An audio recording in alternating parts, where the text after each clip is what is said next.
എല്ലാവർക്കും സുഖമാണെന്ന് വിശ്വസിക്കുന്നു. ഡെയിലി അപ്ഡേറ്റിലേക്ക് എല്ലാ ആളുകൾക്കും സ്വാഗതം.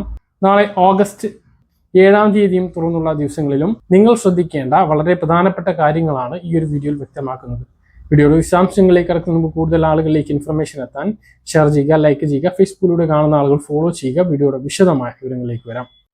സംസ്ഥാനത്ത് ഒരു ദിവസത്തെ ഇടവേളയ്ക്ക് ശേഷം വീണ്ടും കനത്ത മഴ. മുന്നറിയിപ്പിനെ തുടർന്ന് 4 ജില്ലകളിലെ വിദ്യാഭ്യാസ സ്ഥാപനങ്ങൾക്ക് നാളെ വെള്ളിയാഴ്ച അവധി പ്രഖ്യാപിച്ചു. വിവിധ ജില്ലാ കളക്ടർമാരുടെ ഉത്തരവ് വന്നിട്ടുണ്ട്.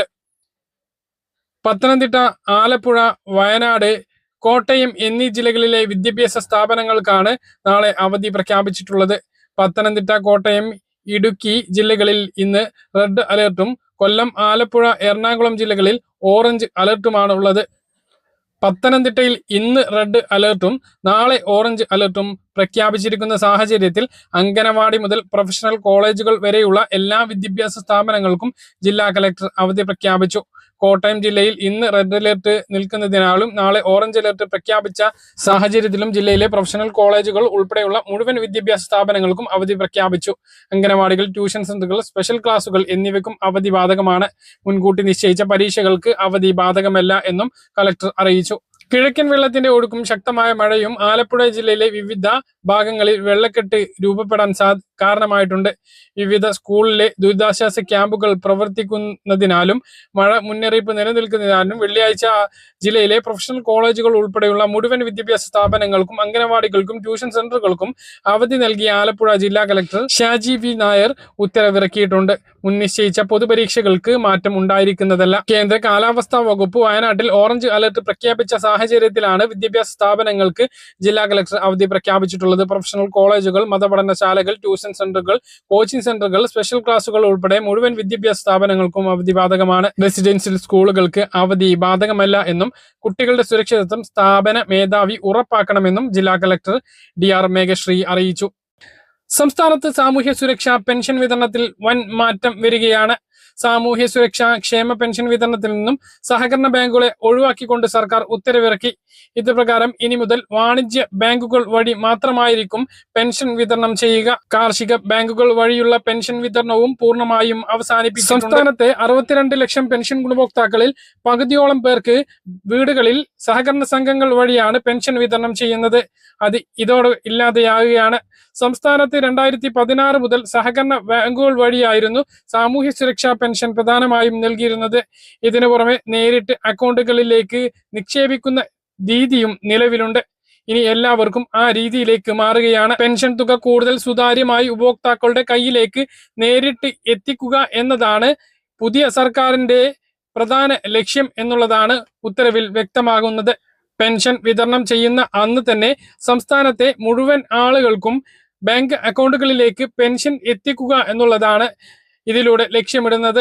നിലവിലത്തെ രീതി പ്രകാരം ക്ഷേമ പെൻഷൻ വിതരണം ആരംഭിച്ച് 10 ദിവസത്തോളം കഴിഞ്ഞാണ് പല ആളുകൾക്കും വീടുകളിൽ പെൻഷൻ എത്തുന്നത്. ക്ഷേമ പെൻഷൻ തുക ഇനി ആധാറുമായി ലിങ്ക് ചെയ്തിട്ടുള്ള ബാങ്ക് അക്കൗണ്ടിലേക്ക്, അതായത് വാണിജ്യ ബാങ്കുകൾ വഴി ഉപഭോക്താക്കളുടെ അക്കൗണ്ടുകളിലേക്ക് നേരിട്ട് വിതരണം ചെയ്യും. എന്നാൽ കിടപ്പ് രോഗികൾക്ക് ഇതിൽ ഇളവ് പ്രഖ്യാപിച്ചിട്ടുണ്ട്. കിടപ്പ് രോഗികൾക്ക് മാത്രം തുക നേരിട്ട് വീട്ടിലെത്തിച്ച് നൽകിയാൽ മതി എന്നും പുതിയ ഉത്തരവിലുണ്ട്. അപ്പോൾ വളരെ പ്രധാനപ്പെട്ട ഒരു തീരുമാനമാണ് വന്നിട്ടുള്ളത്. ഇപ്പോൾ നമുക്ക് ലഭിക്കാൻ പോകുന്ന ഓണ പെൻഷനിൽ ഈ ഒരു മാറ്റം ഉണ്ടാകില്ല. കാരണം ബാങ്ക് അക്കൗണ്ടുകൾ പുതുതായിട്ട് പല ആളുകൾക്കും നൽകേണ്ടി വരും. പല ആളുകളും ബാങ്ക് അക്കൗണ്ട് പെൻഷന് അപേക്ഷിച്ചപ്പോൾ നൽകിയിട്ടുണ്ടാവും. ചില ആളുകൾ, വീടുകളിൽ പെൻഷൻ ലഭിക്കുന്ന ആളുകൾ പെൻഷന് അപേക്ഷിച്ചപ്പോൾ ബാങ്ക് അക്കൗണ്ട് നൽകാത്തവരായിരിക്കും. അങ്ങനെയുള്ളവർക്കെല്ലാം സഹകരണ ബാങ്കുകളിലല്ലാതെ ഇനി പുതിയ അക്കൗണ്ട് എടുക്കേണ്ടി വരും. ആ അക്കൗണ്ടുകളിലേക്കാണ് തുക എത്തിച്ചേരുക.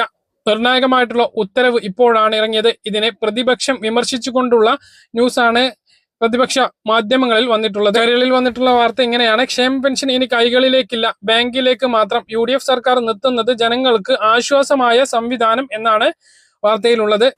പക്ഷേ ബാങ്കിലേക്ക് പെൻഷൻ വിതരണം ചെയ്യുന്നത് വലിയ ആശ്വാസമാണ്. പല ആളുകൾക്കും വിതരണം ചെയ്യുന്ന അന്ന് തന്നെ തുക അക്കൗണ്ടുകളിലേക്ക് എത്തും എന്നുള്ളതാണ്. UPI സംവിധാനം ഉള്ളത് കൊണ്ട് തന്നെ ബാങ്കിൽ പോവാതെ തന്നെ ഈ ഒരു പണം കൈമാറി എടുക്കാനും ഇപ്പോഴത്തെ ഒരു സാഹചര്യത്തിൽ സാധിക്കും. എന്നാൽ കിടപ്പ് രോഗികൾക്ക് വീടുകളിൽ വിതരണം തുടരും എന്നുള്ളതാണ് ഉത്തരവിൽ വ്യക്തമാക്കിയിട്ടുള്ളത്. അതുകൊണ്ട് തന്നെ ഇത് എല്ലാവർക്കും പ്രയാസം ഉണ്ടാക്കുന്ന ഒരു നടപടിയല്ല. പെൻഷൻ വിതരണം ചെയ്യുമ്പോൾ തന്നെ തുക എത്തുന്നു എന്നുള്ളതും വളരെയധികം ആശ്വാസകരമായിട്ടുള്ള നടപടി തന്നെയാണ്. പിന്നെ ഒരു പ്രയാസം ഉള്ളത്, 25 ലക്ഷത്തോളം ആളുകൾ പുതുതായിട്ട് ബാങ്ക് അക്കൗണ്ട് എടുക്കേണ്ടി വരും എന്നുള്ളതാണ്. അപ്പോൾ ഇതാണ് ഏറ്റവും പുതിയ പെൻഷൻ ഉത്തരവായി വന്നിട്ടുള്ളത്. ഈ മാസത്തെ പെൻഷൻ വിതരണ ഉത്തരവ് ഉടനെ ഇറങ്ങും. 15-ാം തീയതിയോടുകൂടി ഓണപ്പെൻഷൻ വിതരണം ചെയ്തു തുടങ്ങും എന്നാണ് പ്രതീക്ഷിക്കുന്നത്. പെൻഷൻ മസ്റ്ററിംഗ് പുരോഗമിക്കുകയാണ്. ഇതുവരെ ചെയ്യാത്തവർ ഉടനെ അത് ചെയ്യാൻ വേണ്ടി ശ്രദ്ധിക്കുക. വരുമാന സർട്ടിഫിക്കറ്റ് കൊടുക്കാത്തത് കൊണ്ട് തന്നെ പെൻഷൻ മുടങ്ങിയവർ വരുമാന സർട്ടിഫിക്കറ്റ് കൊടുക്കാനും ശ്രദ്ധിക്കുക.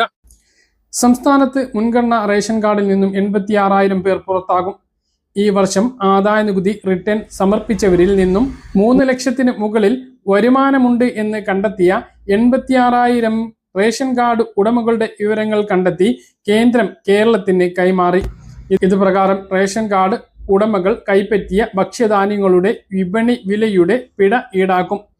ഇതിന്റെ ഭാഗമായി തുടർ നടപടികൾക്ക് താലൂക്ക് സപ്ലൈ ഓഫീസർമാർക്ക് പട്ടികയിൽ ഉൾപ്പെട്ടവരുടെ വിവരങ്ങൾ കൈമാറിയിട്ടുണ്ട് എന്നാണ് ഇപ്പോൾ വന്ന റിപ്പോർട്ട്.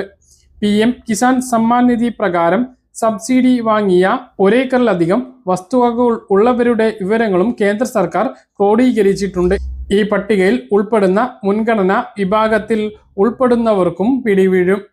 കുടുംബത്തിൽ ഏതെങ്കിലും ഒരു അംഗം ആദായ നികുതി അടയ്ക്കുന്നുണ്ട് എങ്കിൽ മുൻഗണനാ പട്ടികയിൽ നിന്നും ഒഴിവാക്കണമെന്ന വ്യവസ്ഥ നിലവിലുണ്ട്. കൂടാതെ പുതിയ കമ്പനി രൂപവൽക്കരണം, GST രജിസ്ട്രേഷൻ തുടങ്ങിയവക്ക് അപേക്ഷിക്കുന്ന മുൻഗണനാ കാർഡ് അംഗങ്ങളെയും കണ്ടെത്തി അനർഹരെ ഒഴിവാക്കാനും കേന്ദ്രം സംസ്ഥാനങ്ങൾക്ക് നിർദ്ദേശം നൽകിയിട്ടുണ്ട്. ഇവർ കൈപ്പറ്റിയിട്ടുള്ള ഭക്ഷ്യധാന്യങ്ങൾക്കും പിഴ ഈടാക്കാനും നിർദ്ദേശിച്ചിട്ടുണ്ട്. നിലവിൽ വിപണി വിലയനുസരിച്ച് അരിക്ക് 40 രൂപയും ഗോതമ്പിന് 29 രൂപയും പിഴയായി ഈടാക്കുന്നതാണ്. AI സാങ്കേതിക വിദ്യയുടെ സഹായത്തോടെയാണ് കേന്ദ്ര സർക്കാർ അനർഹരെ കണ്ടെത്തിയത്. റേഷൻ കാർഡ്, പാൻ കാർഡ് എന്നിവ ലിങ്ക് ചെയ്ത ആധാർ നമ്പർ ഉപയോഗിച്ച് AIയുടെ സഹായത്തോടു കൂടി അനർഹരെ കണ്ടെത്തി. ആദായ നികുതി റിട്ടേൺ സമർപ്പിച്ചവരുടെ വിവരങ്ങൾ ക്രോഡീകരിച്ചപ്പോൾ അനർഹരെന്ന് സംശയിക്കുന്നവരുടെ വിവരങ്ങൾ സ്മാർട്ട് പബ്ലിക് ഡിസ്ട്രിബ്യൂഷൻ സിസ്റ്റം വഴി തത്സമയം സംസ്ഥാനങ്ങൾക്ക് കൈമാറുന്ന സംവിധാനമാണിപ്പോൾ കേന്ദ്രം സജ്ജമാക്കിയിട്ടുള്ളത്. പരിശോധന കർശനമാക്കിയതോടെ വരും ദിവസങ്ങളിൽ കൂടുതൽ പേർ ഈ പട്ടികയിൽ ഉൾപ്പെടാൻ സാധ്യത ഉണ്ട് എന്ന മുന്നറിയിപ്പും കേന്ദ്രം സംസ്ഥാനത്തിന് നൽകിയിട്ടുണ്ട്. വളരെ പ്രധാനപ്പെട്ട ഒരു റിപ്പോർട്ടാണ് വന്നിട്ടുള്ളത്. മുൻഗണനാ റേഷൻ കാർഡ് അനർഹമായി കൈവശം വെക്കുന്നവർക്കുള്ള മാനദണ്ഡം ആദായ നികുതി അടക്കുന്നതാണ്. അത് ഇതുവരെ ഈ നമ്മുടെ സംസ്ഥാനത്തൊന്നും പ്രശ്നമായിരുന്നില്ല. ഇപ്പോൾ പാൻ കാർഡും ആധാർ കാർഡും ലിങ്കായി പാൻ കാർഡിലൂടെയാണ് റിട്ടേൺ സമർപ്പിക്കുന്നത്. അപ്പോൾ എല്ലാം കൃത്യമായിട്ട് കേന്ദ്ര സർക്കാരിന് അറിയാം. ഇങ്ങനെ വരുമ്പോഴാണ് വാർഷിക വരുമാനം 3 ലക്ഷം രൂപയുള്ള ആളുകളൊക്കെ കണ്ടെത്തി. 86,000-ഓളം ആളുകൾ സംസ്ഥാനത്ത് 3 ലക്ഷം രൂപക്ക് മുകളിൽ വാർഷിക വരുമാനം ഉള്ളവരാണ്. അവർക്ക് മുൻഗണനാ റേഷൻ കാർഡാണ് എന്നാണ് ഇപ്പോൾ കേന്ദ്രം കണ്ടെത്തിയിട്ടുള്ളത്. സംസ്ഥാന സർക്കാർ പരിശോധന നടത്തി കണ്ടെത്തുകയല്ല, കേന്ദ്രം ഡാറ്റ പരിശോധിച്ചിട്ടാണ് ഈ കണ്ടെത്തൽ വരുത്തിയിട്ടുള്ളത്. അപ്പോൾ ഇങ്ങനെ കണ്ടെത്തിയിട്ടുള്ള റേഷൻ കാർഡ് ഉടമകൾക്കെല്ലാം വിളിക്കുകയോ അല്ലെങ്കിൽ മെസ്സേജ് അയക്കുകയോ ചെയ്തിട്ടുണ്ടാകും. അവർ സപ്ലൈ ഓഫീസിലേക്ക് നേരിട്ട് വിളിച്ച് പിഴ ഈടാക്കുകയാണ് ചെയ്യുക. അരിക്ക് 40 രൂപ, ഗോതമ്പിന് 29 രൂപ എന്നിങ്ങനെയാണ് പിഴ ഈടാക്കുക. അപ്പോൾ ഇത്രയും വലിയൊരു തുക പിഴയായി അടയ്ക്കേണ്ടി വരും. നീല വെള്ള റേഷൻ കാർഡുള്ളവരെ സംബന്ധിച്ചിടത്തോളം വീണ്ടും അതൊരു സുവർണ അവസരമാണ്. ഇപ്പോൾ 73,000-ഓളം മുൻഗണനാ റേഷൻ കാർഡുകൾ കഴിഞ്ഞ ദിവസമാണ് മുഖ്യമന്ത്രി വിതരണം ചെയ്ത ഉദ്ഘാടനം നടത്തിയത്. ഈ ഓഗസ്റ്റ് മാസത്തിൽ ആ ആളുകൾക്കെല്ലാം സൗജന്യ റേഷൻ വിതരണവും ആരംഭിച്ചിട്ടുണ്ട്. ഇതിന് തൊട്ട് പിന്നാലെയാണ് 86,000-ഓളം ആളുകളെ മുൻഗണനാ വിഭാഗത്തിൽ നിന്നും ഒഴിവാക്കാൻ കേന്ദ്രം തീരുമാനിച്ച് സംസ്ഥാനത്തിനെ അറിയിച്ചിട്ടുള്ളത്. ഇതിന്റെ നടപടികൾ ആരംഭിക്കുകയും ചെയ്തു എന്നാണ് വിവരം. ഇങ്ങനെ ഒഴിവ് വരുന്നതിലേക്ക് അർഹരായിട്ടുള്ള മുൻഗണനേതര വിഭാഗമായ നീല വെള്ള റേഷൻ കാർഡിൽ നിന്നും അപേക്ഷ ക്ഷണിക്കുന്നതാണ്. ഇപ്പോൾ നമുക്കറിയാം, പുതിയ ഒരു മാറ്റം സംസ്ഥാന സർക്കാർ കൊണ്ടുവരാൻ തീരുമാനിച്ചിട്ടുണ്ട്. 800 cc വരെ വാഹനവും 1100 സ്ക്വയർ ഫീറ്റ് വരെ വീടും ഉള്ളവർക്കും മുൻഗണനാ റേഷൻ കാർഡ് നൽകാനാണ് സർക്കാർ ആലോചിക്കുന്നത്. ഉടനെ ആ ഒരു തീരുമാനം വരുമ്പോൾ കൂടുതൽ ആളുകൾക്ക് ഇതിലേക്ക് ഉൾപ്പെടാൻ കഴിയും.